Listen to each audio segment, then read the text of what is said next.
The phone rang, a shrill, mechanical sound in the silent, empty house. I ignored it. The third call ended, the silence feeling heavier each time. Then, the fourth ring began. My hand moved almost against my will. I lifted the receiver. A static crackle, like a fire crawling across dry leaves. And then a whisper, a voice I hadn't heard in 20 years. My mother's voice. She said my childhood nickname. And then she said, "The line is open now." What you are about to hear is based on a true account. Before we begin, make sure you have subscribed to Night Shroud and have hit the notification button. This is not just a ghost story. It is a historical puzzle, a case study in the paranormal that hinges on a terrifying technological anomaly. Our story begins not in a haunted castle, but in a perfectly ordinary suburban home in the autumn of 1987. The subject, whom we will call David, was a historian, a man of facts and documents. He had recently moved into the house following his mother's passing. The air still smelled of fresh paint and old dust, a scent that failed to mask the lingering ghost of his mother's perfume, a faint whisper of lilacs in the hall. He was a pragmatic man, sorting through a lifetime of memories, his emotions a quiet undercurrent of grief.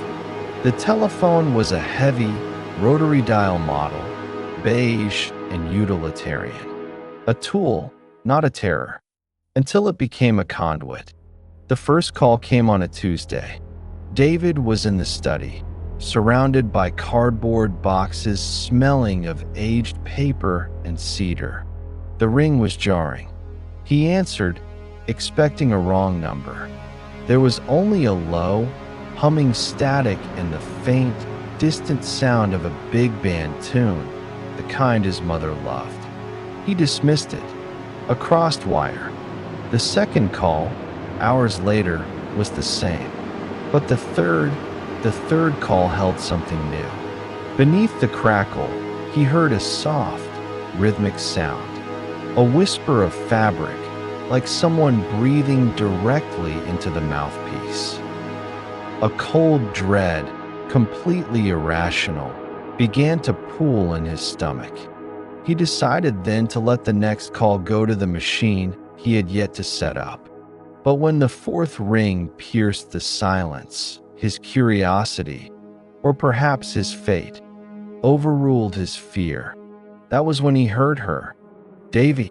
The voice was thin, stretched, as if traveling a vast and windy distance. But it was unmistakably her. The cadence, the slight lisp on the S. His blood ran cold. The logical part of his mind screamed prank, but his heart, his very soul, knew it was impossible. No one could imitate that voice so perfectly. And then came those final, chilling words before the line went dead with a soft, final click. "The line is open now." He stood for a long time, the dial tone buzzing in his ear like an angry insect, the receiver growing heavy and slick in his trembling hand. David's first rational act was to call the operator. His voice was unsteady as he reported a malfunction, a crossed line. The operator found nothing. No recent outgoing calls from his number. No incoming calls logged for that entire afternoon. The official record showed a silent house. Yet the memory of that voice was etched into his mind, a recording of the impossible. He spent the evening in a cold sweat, the scent of his mother's lilac perfume seeming to grow stronger in the darkening rooms. He unplugged the phone. The silence that followed was somehow more threatening than the ringing had been. It was a listening silence. The phenomenon of post-mortem communication is not new. Throughout history, There are accounts of voices from beyond, through dreams, seances, and, with the advent of the telephone, through the wires. In the early 20th century, as phones became commonplace, so did stories of ghost calls. Thomas Edison himself was fascinated by the idea, theorizing that a personality's energy might persist and potentially interact with sensitive electronic devices. For David, a historian, these were mere curiosities, folklore, until his own telephone, a machine of copper and plastic, became a spiritualist trumpet, delivering a message from a closed grave. For 3 days, the house was silent. David tried to convince himself it had been a waking dream, a grief-stricken hallucination. He plugged the phone back in, the act feeling like a surrender. Life resumed its mundane rhythm. Then, on the 4th night, it rang again. The sound was different now, deeper, more resonant. He answered, his heart a frantic drum against his ribs. This time, there was no whisper. Instead, he heard the distinct, labored sound of breathing.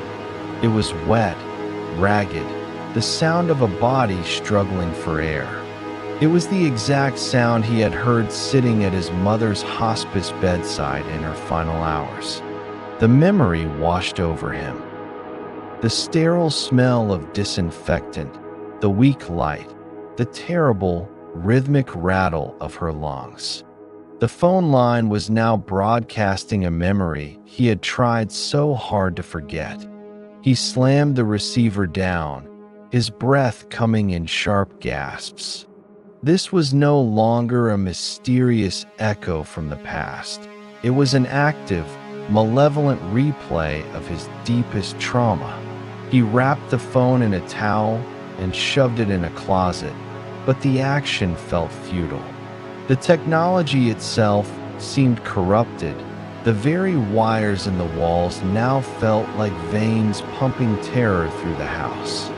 That night, he slept with the lights on, starting at every creak and groan of the settling house, each sound twisting into the phantom echo of that death-rattle breath in his ear.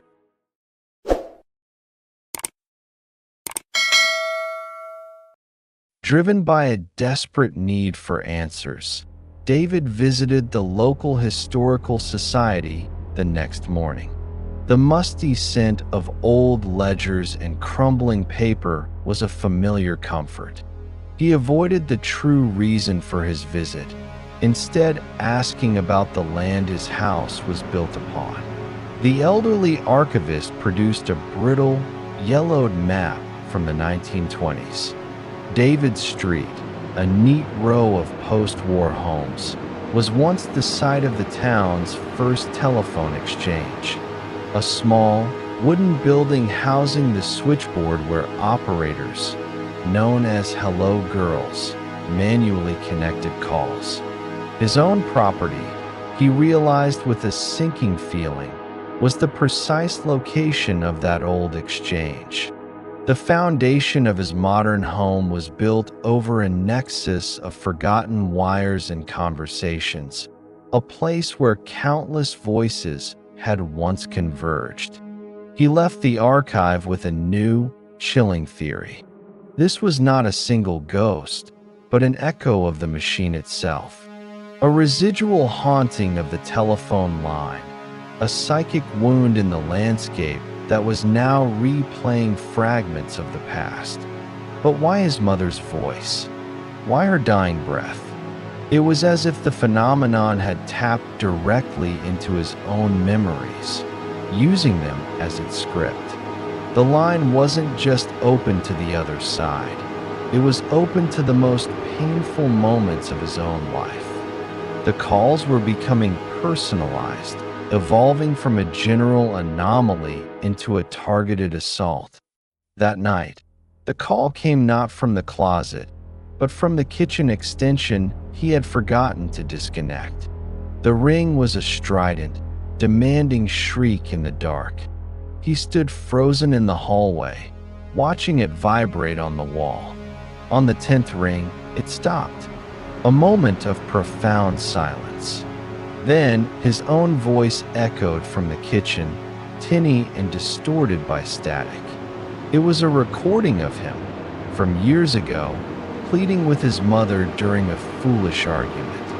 "Just leave me alone," his younger self screamed through the receiver. The line was not just replaying the past. It was weaponizing it, holding up a cracked mirror to his deepest regrets. This was the true terror, not a foreign entity, but a confrontation with the ghost of his own former self. He stumbled into the kitchen and ripped the cord from the wall. The house was now utterly cut off from the outside world. But the silence that descended felt different. It was a watchful, intelligent silence.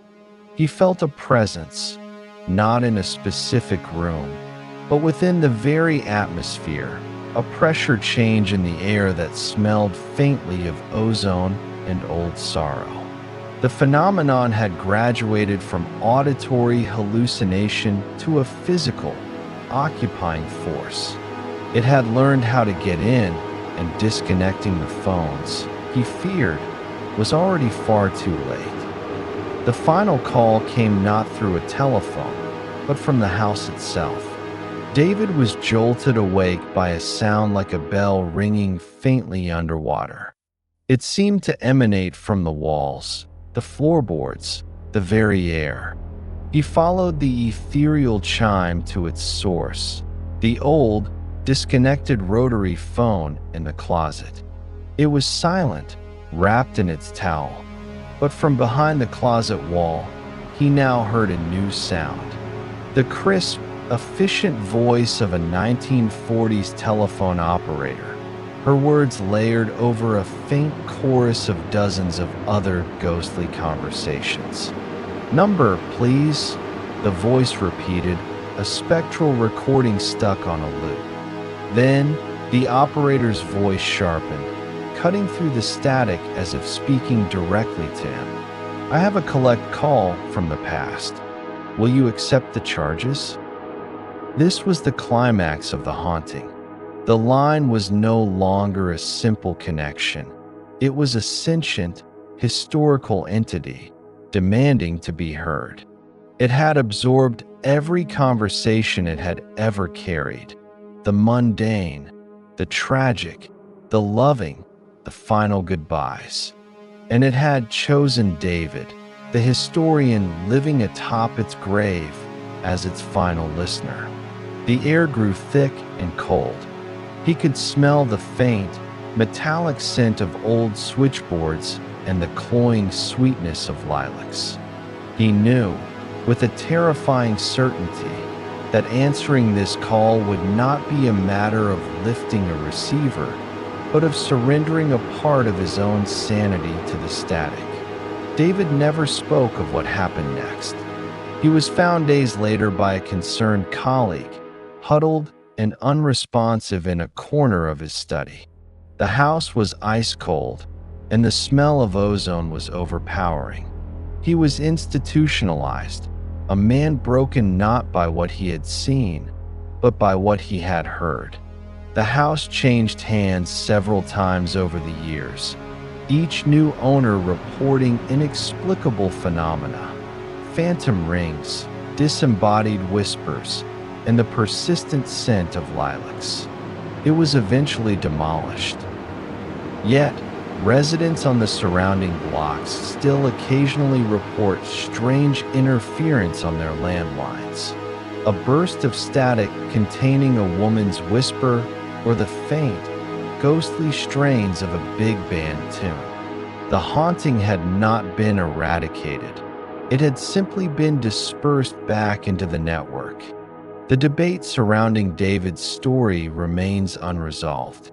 Skeptics point to his fragile mental state following his mother's death, a textbook case of auditory pareidolia, the mind hearing patterns in random noise. They cite the power of suggestion and the well-documented strangeness of crossed wires. But paranormal researchers offer a more chilling theory that certain locations can act as recording devices, imprinting emotional or traumatic events onto their very structure. In this case, the old telephone exchange became a vast, psychic tape recorder, and David's grief provided the power to press play. The line wasn't just open to the other side. It was an open wound in time itself. Today, the lot where David's house once stood remains empty, a quiet patch of grass that local children instinctively avoid.